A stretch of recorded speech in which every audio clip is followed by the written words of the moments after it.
It really bothers me when people say suicide isn't an option. I think suicide will always be an option, and as a human race, we've got to create better options. 12 years ago, a loved one in my family attempted suicide. A suicide attempt is when someone tries to end their life, but they live through it. They don't die. And when this happened to me, I searched for answers, support, and resources, and I came up empty-handed. I wanted guidance. I didn't know what to tell my young children or if I should tell them anything at all. I wanted to support my family members in a healthy way, and I wanted to know what to expect and how to help. And over the next 8 months, we moved to a new city. I was 6 months pregnant with our youngest child, and we'd been in our new home for less than a month when I got the phone call of a second attempt. Now, to say that I was devastated or incapacitated by my grief is a gross understatement. I was determined this time to find answers not only for myself, but for my family. So I started by doing an in-depth internet search, only to find the following: a list of celebrities who'd attempted, which is not helpful, a 1-800 number to call if I was feeling suicidal, statistics, and websites damning anyone even considering attempting to hell, like we didn't already live there. I continued seeking answers by calling international suicide prevention organizations, local state mental health associations, local support groups, and therapists. And during these conversations, I was told things like, "Nobody died. When are you going to get over it? You just don't understand suicide. You have no idea what I would give to have one more day with my daughter. You're so ungrateful. When your loved one kills themselves, you can join our group. Until then, we don't have anything for you." These statements furthered my isolation. So I decided to pour my whole self into just getting over it. I tried not to think about it. I tried to eat. I tried to sleep. I tried to find joy. I tried not to think about it. And while I was busy doing all of this trying, I was also crying for 8 to 10 hours a day for nearly 2 years. I assumed that because there were all of these resources for people bereaved by suicide death, that nearly everyone who attempted must surely die. I consistently begged the universe for a normal family and a normal life, and I over and over again said, someone has got to do something, and it's not going to be me. Every time the phone rang, I was terrified. I didn't know how our lives were going to change. I didn't know what news to expect on the other end. And after 2 years, I suffered my own mental breakdown. I learned how wrong I was about all the statistics that I had assumed about suicide, and I learned how normal myself and my family really are. I presented to the Suicide Prevention Coalition of Colorado Board of Directors meeting, and I was absolutely convinced that there were resources for families like mine. After sharing my story, I was met with open mouths and blank stares. Because indeed, there are no effective, consistently used, researched resources for family members like mine anywhere. This is when I decided that someone did need to do something, and it was going to be me. I started by interviewing people who had a loved one attempt suicide. I was really looking for our similarities, but I also really wanted to know what our differences were. And during those interviews, every person said, "Are you going to interview someone who's attempted?" And at that time, my answer was, "I have no plans to." I was still really hurt and angry about the effects the suicide attempts had had on my family, my health, and my life. So after one such interview, ending with that question, I did what any rational adult would do, and I threw a temper tantrum. I sat down at my desk, and I was crying, and I scribbled out angrily 16 questions that I would want the answers to if anyone who had ever attempted suicide could possibly be honest. I finished it with my best teenage eye roll, and I threw my pen on my desk. And the universe answered in under 30 minutes when my phone rang. And it was a young man who'd attempted twice, heard I was researching the subject, and wanted to share his story. Now, I'm really smart, but I'm not super quick sometimes. And this was my sign that to create the most good for humanity, I had to create resources for everyone that was affected by a suicide attempt. I couldn't just treat the leaves of a tree without treating the roots. So I started a nonprofit organization because I wanted to really add credibility to the cause and professionals. Because let's face it, I was just a mom. People were really passionate about the cause, they saw the need, the numbers, and they had wanted resources when they went through the same situation. However, loved ones didn't want to talk about it, ever. They didn't want to talk about it one-on-one or in small support groups or in public. And to my surprise, in direct contrast, people who had attempted did want to talk about it. They wanted to change society and how people are sometimes treated or mistreated when they're going through suicidal thoughts and intentional self-harm actions. Well, you can't effectively run a nonprofit organization with only half of the population who are affected being willing to talk about it. So I disbanded, and I used the money raised to launch a website that people could access in the privacy of their own home. It provides answers, welcomes someone into a community, and creates solutions. There are a lot of really beautiful things about this website. It doesn't feel clinical, and it answers questions like, what do I say to someone who's attempted? And equally as important, what do I not say? What do I tell my kids? How do I keep someone alive who is feeling suicidal? In addition to the website, people requested books on the subject. And so I authored a guidebook for loved ones, answers from attempters, and I plan to write one for teens and one for children. So realistically, how many people are really affected by this and really want resources?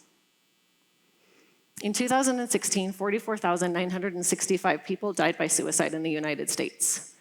And the World Health Organization reports that over 1 million people die by suicide internationally annually.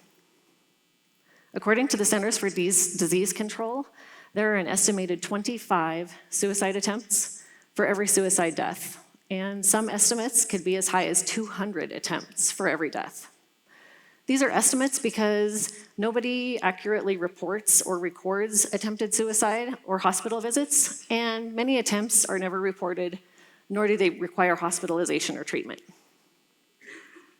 With these estimates, it means that globally every year, there are 25 million families just like mine who are leaving hospitals with absolutely no resources, no follow-up treatment plan, no follow-up appointments, no website, no training, no pamphlet, no help whatsoever. We are also leaving a hospital with a human being who still does not have a will to live, but we are tasked with keeping them alive. Some families, like mine, are also facing legal complications because there are states where suicide attempts are illegal. So we are facing things like trials, hearings, and corrupt state mental hospitals who treat our loved ones with disrespect, cruelty, abuse, and neglect.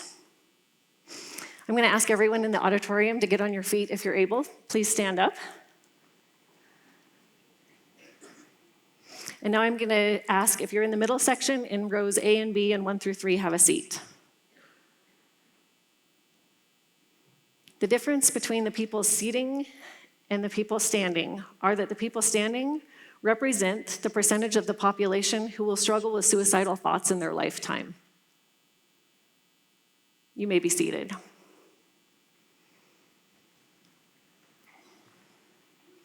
So, after that, I have good news. I had been begging the universe for a normal family and a normal life, and I had it. 80% of human beings will have suicidal thoughts in their lifetime. 80% of people will have thoughts like, no one's going to miss me when I'm gone. Everybody would be better off without me. The truth of this matter is that most of us don't know how to treat that or what to say when someone is having suicidal thoughts. Well, again, I'm super smart, so I quit asking for anything normal. I now ask for a healthy family and an inspiring life. For a long time, I devalued myself as being just a mom. I was really afraid that the resources I was creating were going to be overlooked and underutilized. And what I've learned now is that when I'm helping people find resources, they ask, so who are you? And I say, I'm just a mom. And for a moment, there's a light bulb of hope that goes on, and they say, so you don't report to anyone? And I say, no, I'm just here to help you. and the floodgates of truth open up, and they tell me how they cannot be honest with anyone about their use, misuse, or non-use of chemical-altering substances, including their prescribed medications, because they are afraid of judgment, repercussions, and legal repercussions. I've learned that there's such a wonderful power in being just a mom, and that power has kept people alive, and it has given me insight into accurate data. Because here's the truth. We are relying on data that is given from people who feel they must be dishonest so that they can keep their parental rights, their jobs, and their freedom. This means our society is currently treating mental illness and suicidality on inaccurate data. As a society, we must destigmatize and decriminalize suicidality. We can start by doing this by repealing the Baker's Act. When most people currently self-report suicidal thoughts, the majority of them are handcuffed and possibly shackled and transported in a police cruiser to a jail cell or a hospital bed for a 72-hour mental health hold. This was meant to keep people safe, but it's had unintended consequences. Because of this, 100% of the people that I've interviewed who self-reported said that they would never self-report again because they received no helpful treatment and it was actually harmful. And because of this, they said that they would rather die. Now you know my journey, how many people are affected, and why I know that resources for suicide attempts are crucial. I'm now going to share some resources, tips, and tricks. I want you to know that talking about suicide does not make people die by suicide, nor does it make them attempt. Not talking about it does. It is absolutely acceptable to ask someone if they are feeling suicidal, if they are thinking about intentionally harming themselves. But it is not okay to ask someone if they're thinking about doing something stupid. Because if they are suicidal, they will surely say no, because suicide at that point in their mind is not something stupid. Talking about suicide is like opening up the curtains in a dark room and letting the heat and light of the sun burn through the fungus that is suicidality. It's introducing community where there was isolation. Our family rides dirt bikes, and in that sport, it isn't if you get hurt, it's when you get hurt and how bad. And as a society now, we have to realize it isn't if you have suicidal thoughts, it's when you do and how bad. And then we need to create communities who confidently know how to respond to and care for our friends and family when they are having suicidal thoughts. Why is it important not to attempt suicide or engage in intentional self-harm? Because I can assure you that if you don't attempt, you will most certainly not die by suicide. Also, if you attempt, it becomes a tool in the toolbox of everyone who loves you. It is instantaneously an option in our minds, even when we don't want that option. We've all heard our lives are valuable beyond measure, but if numbers are your thing, I want you to know that the cost of each suicide death is $1.3 million over a lifetime. And the cost of each attempt, $650,000. That's right. I just told you family members spend over a lifetime an average of $650,000 after an attempt. These costs come from things like medical, legal, and therapy bills, and the unhealthy ways that some of us deal with an attempt, like impulsive spending or addictions. In contrast to those costs, I want you to think about what 6 months of effective therapy might cost. Or a gym membership? What about art classes? As a society, we are spending an average of $93 billion annually because we are ignoring suicide. In contrast, treatment cost is minimal.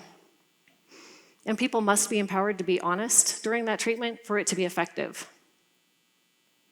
Every person asks themselves why after an attempt. It is a useless question, but we all ask it. Here's a few reasons that people I know who died by suicide. They had lost their job. They were considering coming out to their family about their sexual orientation or their sexual preference. They may be pregnant. They feel like they have to go on a church mission. They really want to drop out of college. And when family members were faced with that, they said, that's not a good enough reason that I lost my family member. However, when that person was put in that situation, that was a better option for them. So as a human race, we have got to create better options. We have got to give people those tools and create them, and surround them with community and connections where they can be authentic and loved and accepted. Because at the end of the day, Every single one of us would say, no reason is a good enough reason for anyone to attempt. Well, how do you keep someone safe who is suicidal? First of all, you do not leave them alone. And second of all, you remove all means of self-harm temporarily. You take away the over-the-counter medicine, you monitor prescribed medications, you take away razors, knives, guns, ammunition, ropes, shoelaces, vehicle keys, alcohol, you take it all away. Because suicidality is not a for everything. It's like any other thought or emotion, it can come and it can go, and sometimes those thoughts set up camp. But if you are going to keep someone alive who is considering suicide, you do not want to leave them alone with all of the things they would need to die when all they want to do is die.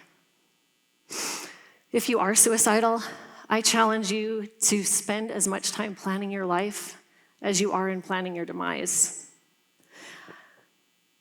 I ask you to plan how you're going to ask for help. Adopt a rescue animal if you're able. Research proves time and time again how much they increase our health and how much they help our life. Don't threaten people with your death. Take an active role in creating your life and your health. Right now, I want everyone in the audience to think of someone who's dealing with something tough, and it's someone you really care about. What would you do if they express suicidal thoughts or thoughts of intentional self-harm? I challenge each of us to rise up and create communities that confidently know how to respond and care for our friends and family when they are feeling suicidal. Because there's 3 things I know for sure. The first is, if it isn't you, you will know someone in your life who is thinking about suicide or considering intentional self-harm. The second, if you die, we lose your creative mind. And the third, as a global society, we need all of the creative minds that we've been given, including yours. Thank you.